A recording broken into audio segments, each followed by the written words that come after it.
Tonight at 5, Capital Area Humane agents and police in Clinton Township raided a home and seized birds and other paraphernalia, all related to cockfighting. NBC4's Ted Hart live at the Humane Society with more on how this all unfolded. Ted?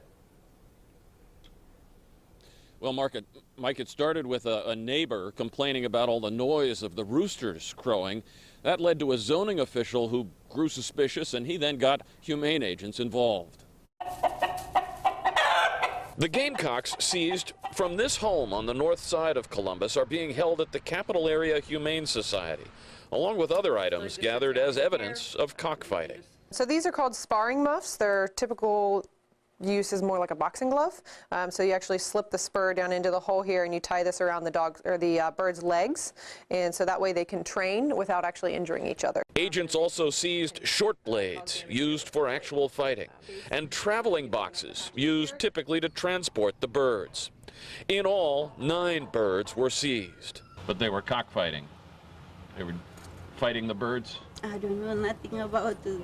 A woman answered the door at the home but claimed not to know much. Clinton Township Police Lieutenant Anthony Pfeiffer says this was a first for him. I've been doing this job for 35 years, and this is the first time I've ever worked a search warrant for chickens. It was really a shocker. Pfeiffer says they're charging Elman Armana with possession of criminal tools. The Humane Society is charging Armana with animal cruelty, a 4th-degree misdemeanor. It is a violent blood sport. Animals are dying in the process of this. It's very violent. It's, labor-intensive investigations. It's something that we pour a lot of time and energy into, and a 4th-degree misdemeanor is a very low threshold.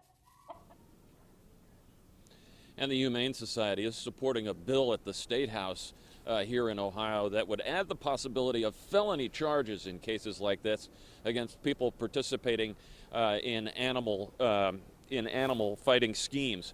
That bill passed the House this last year, but it languished, never made it out of committee in the Senate. So if it's going to go anywhere, it likely will have to be reintroduced next year.